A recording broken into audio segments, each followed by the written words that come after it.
for the entire month of July. What I have so far is kind of through July 30th. So as John knows, that we typically don't get the insurance money until the end. So right now we're $34 million under estimates, and I would expect that the insurance collection to be right around 30. So I think we may be in the $4 or $5 million under. We may hit the estimate, but personal income tax up $6 million, consumer sales tax down 5, severance is down, and then corporate net is actually up by $9 million. So, I think it's a decent month. I think it's a month that's almost spot on estimates. By the time we figure in yesterday's collections, now, I think and I've said on the program before, we're no longer, the state, I believe, is no longer artificially lowering the revenue estimates to keep the legislature in check from spending a lot of money. I think that which was again an agreement between the previous governor and some previous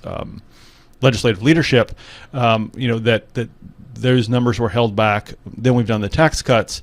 So we really don't have those several $100 million in surplus the way that we have in the past, even though we finished last fiscal year with roughly $250 million in surplus. So I would anticipate this year being, a couple of months where maybe we're just under, some months where we're just over. We're going to hit the revenue estimates pretty close most of the time, I think. But I think we'll still have a couple of good months to have, a surplus, hopefully at least in a $100 million range. You mentioned severance was down. The other ones seem to break even and negate each other. Was severance down effectively the $30 million you're talking about? Not quite.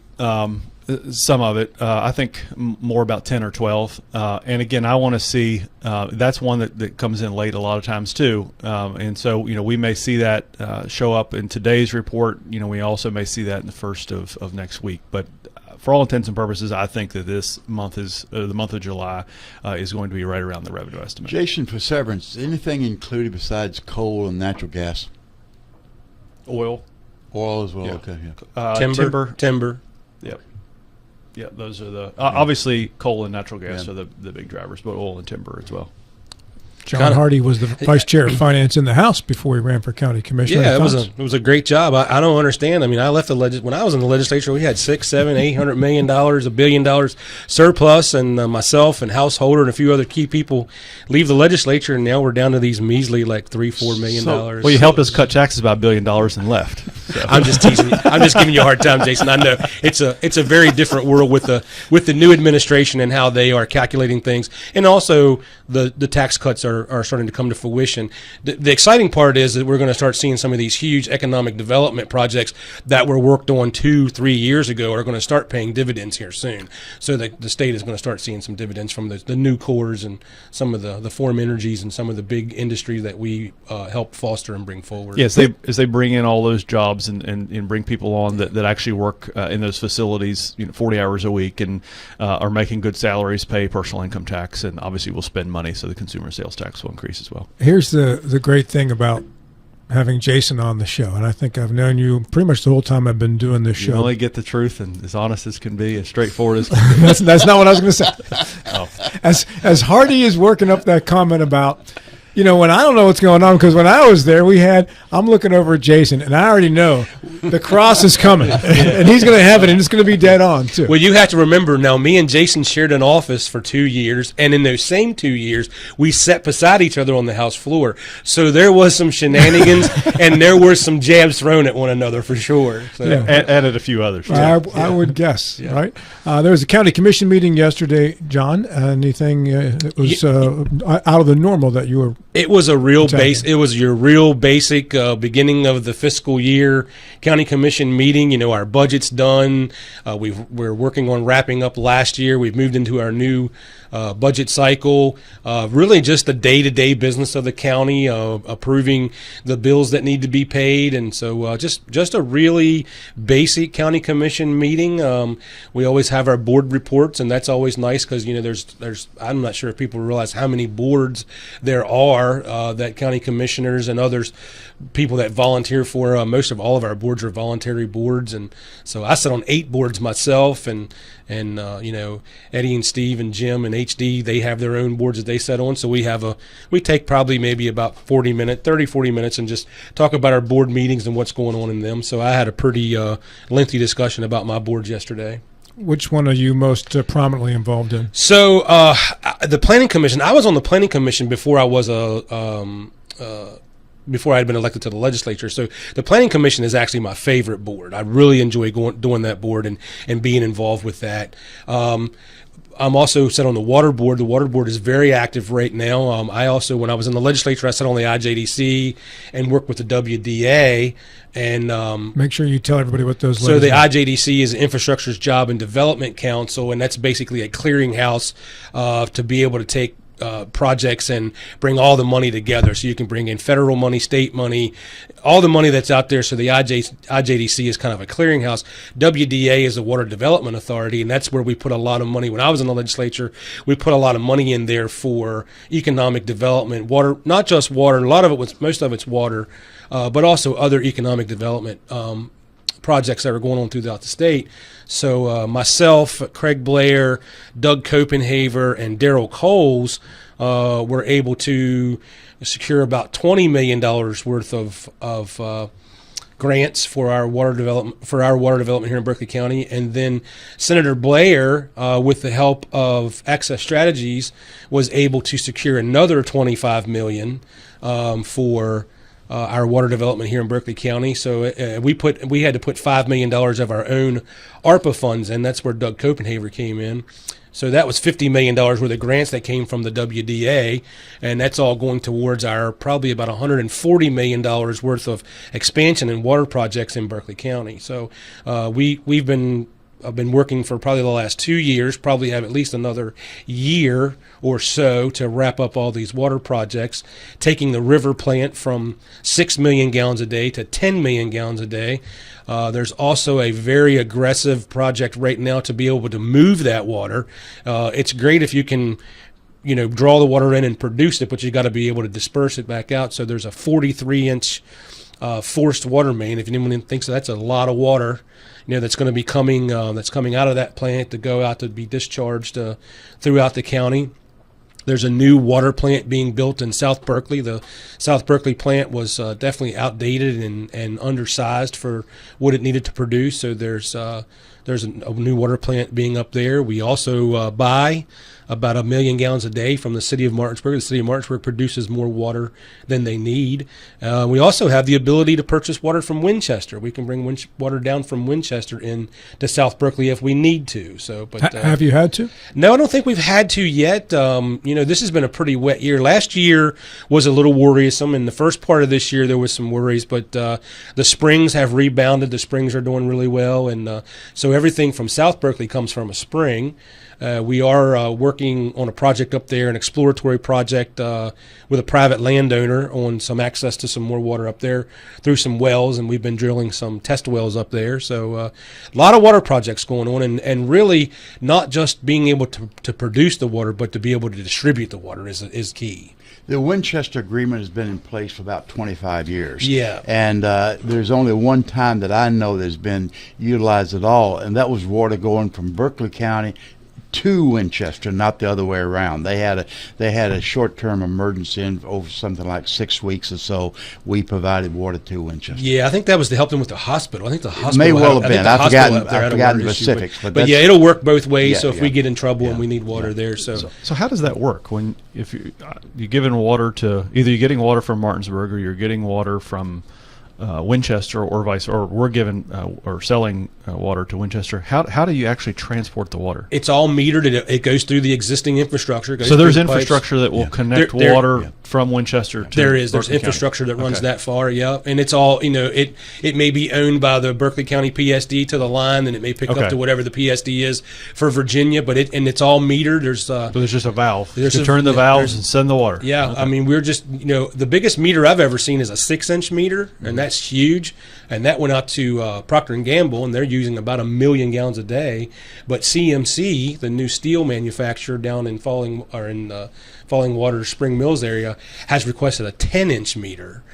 they're still only going to use about 700,000 gallons a day, but they want to have this very large meter for their fire protection. So in case they need a lot of water really, really quickly, they're not going to use that much water, but if they have the need for it, they'll have the ability to do it. And I've never seen a 10-inch water meter. I'll be interested to see that when that comes in. So how much of that, with the water in that steel plant, how much is going to be recycled water or new water? I think they're going to recycle as much as they can, and then there's a plan that's been talked about trying to use some discharge water from the sewer plant. Yes. So there's a sewer plant over there on Bennington Road, or that would be Scrabble. Yeah, Scrabble. On Scrabble, to be able to use that discharge water. Now, I think CMC wants to be able to use the water that we can provide them to get off the ground, and then that's something they can explore down the road. So that would be a great, that would be, discharge that we weren't discharging into the Peckin Creek, which is clean water, but they could use it for their and most of their water is going to be evaporate. So, and what doesn't evaporate, they will collect and reuse. Now, going from the Potomac, going from up to, I think you can go up to 12 million. I heard that's the number. Would you have to replace the intake tank? Yeah. So conversations with Greg Rowe, and Greg Rowe is the president of the water board. He's also the president of the sewer board, Greg is really dialed in, and he really understands those processes. And I think from what I've gotten from them, I think we can be somewhere around the 10 to 12 million gallons with our intakes that we have right now. But if we were going to get much bigger, we would have to go down and redo the intake side of it, which, from what I understand, is quite a lift. And I think they're probably thinking 10 years out that we'll probably be, moving probably more towards that 15 million gallons a day. And then they may have to go in and start looking at redoing those intakes. That intake requires back flushing, and they back flush once a night around 2 or 3 o'clock in the morning. I'm waiting for that fisherman to be there sitting in the middle of the Potomac River, and all of a sudden the back flush takes them, overcomes the boat. Yeah, they part of that, and this is just probably riveting radio, but a lot of that is like they have these sludge pits that catch that discharge, and then that's dealt with in a clean and safe manner. So sludge pit always it gets people's attention. Yeah, sewer plants have sludge presses, and so just all the exciting things that goes into infrastructure that makes the world go around. And when you turn that faucet on, the water comes out, and when you flush that toilet, it goes away. What needs to go away goes away. So that's very important. So when would you expect the projects to be done? I think we're probably about a year out on getting all the water projects wrapped up. Maybe a little longer on the South Berkeley. The plant there, Jim Ouellette did a great presentation the other day, had a bunch of drone footage and showed those two projects, and so the river plant is really moving along. They're going to there's plans to try to build another 1 million gallon finished water tank. They have a 1 million gallon finished tank there right now, so that if we had 2 1 million gallon tanks, if we needed to take the plant down for service or so, we'd have a great reserve of product if we had to shut down for 10 or 12 hours to pull maintenance or replace a part or something. If you attracted a company into the Panhandle, well, let's say Berkeley County specifically, since you're a Berkeley County Commissioner, and they needed a similar amount of water that CMC needs or Procter & Gamble needs right now, could the county accommodate that with these improvements? Yeah, that ultimately that decision has to come from the water department. So, when those companies come to the development authority and are looking at property or looking at projects, one of the things that they check off is there enough water for those projects? And so I would hate to see a responsible economic development project that was coming to Berkeley County that provided good jobs for our local people be dissuaded because we didn't have access to water. I think that we would work to do whatever we needed to do to try to make sure that we could provide what they needed if the juice was worth the squeeze. We have so many of our people that leave Berkeley County to work every day, and I it's my hopes and dreams that the people that live here in Berkeley County can work here in Berkeley County and afford the median home prices and the rising cost of living in Berkeley County. So I would never want to try to stymie or impede any economic development project that was going to produce good paying jobs. John, there's been a lot of money put into the water in the last 4 or 5 years. years. Do you remember offhand how much the total amount is? I know the projects that I've been involved with through the legislature and through the water board in the last couple of years. I think it's around 140 to maybe 160 million. The water board sold some bonds. They're a very fiscally responsible organization. They carry their debt load very responsibly, and they have some really sharp minds on that board. Lynn Leatherman, longtime businessman.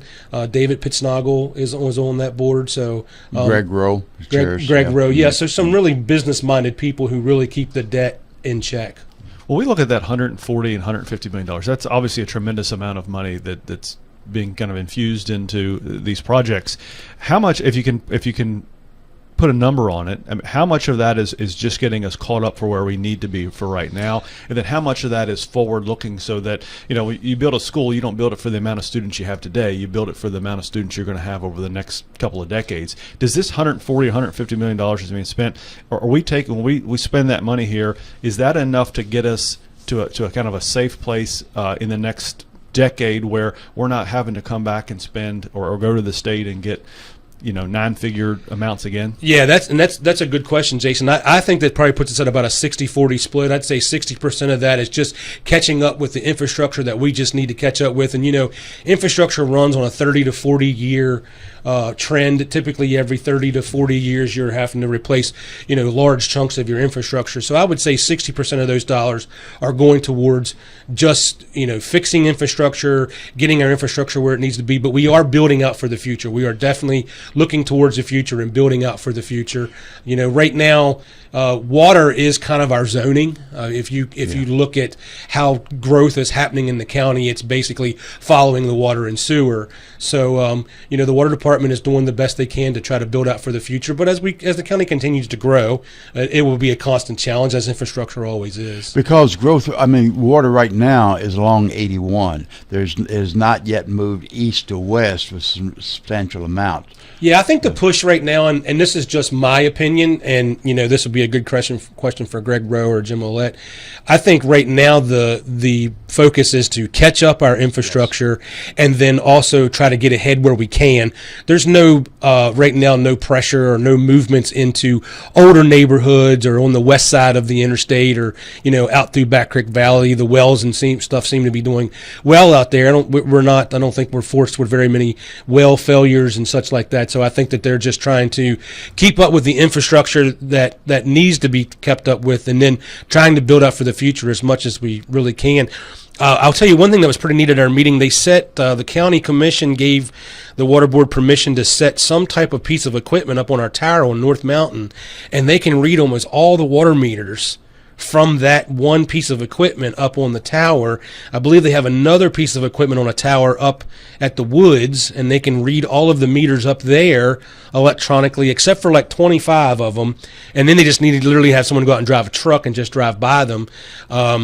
I talked to the one gentleman at the water board. He said if we still had to read all the meters by hand, it would take 125 people, and about the time we would finish, it would be time to start again.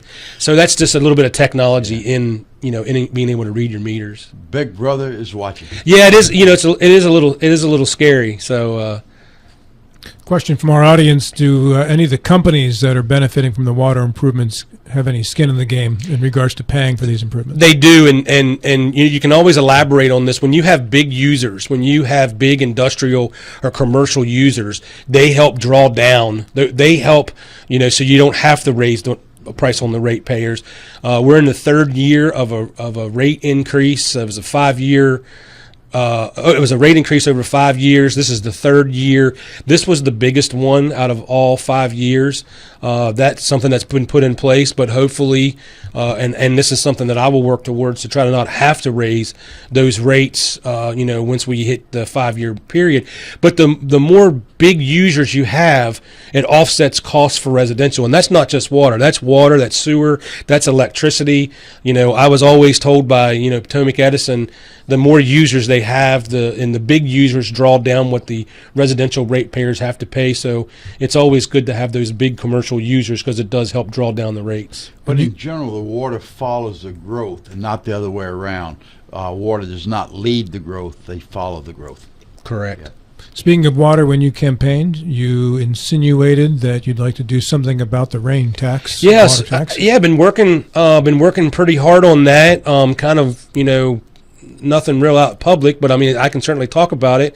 Been working with Access Strategies very closely on this in Senator Capito's office, and also former Senator Craig Blair has been working on this. And so, I hate the rain taxes, or the stormwater management fee. Let's call it a rain tax. I hate it as much as everybody else. Every commissioner hates it. We are, dictated to by the federal government that we must have a revenue stream for that.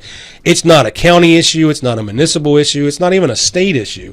It is a federal, issue that comes from the EPA. Comes from the Clean Water Act. We've been trying to get a new stormwater management permit for 3 years.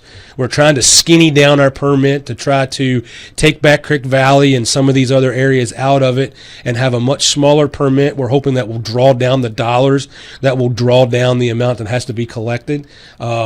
At some point in time, I want to make a push, and I think the other commissioners do too. I can never speak for any of the other commissioners. I only speak for myself, to be able to absorb that into our general budget and not have that. It's not going away. It will be part of our budget until the federal government gets rid of it, but we can finance it in a different way than having a special fee that just pays stormwater management. It will always be a part of our budget until the federal EPA tells the West Virginia DEP that you no longer have to have this stormwater management permit. Well, they just rolled back some of the Biden-era policies that affect air and water in some ways, so yeah. Who knows? Jason wants to say something. 20 seconds. I just got the updated numbers. Even without John Hardy and Charleston, we finished $22 million ahead for the month of July. Oh, you just took all the arsenal away from Hardy on Womp, that. womp, womp. The air has come out of the balloon. John, thanks for coming in. Hey, thank you guys very much. I appreciate it.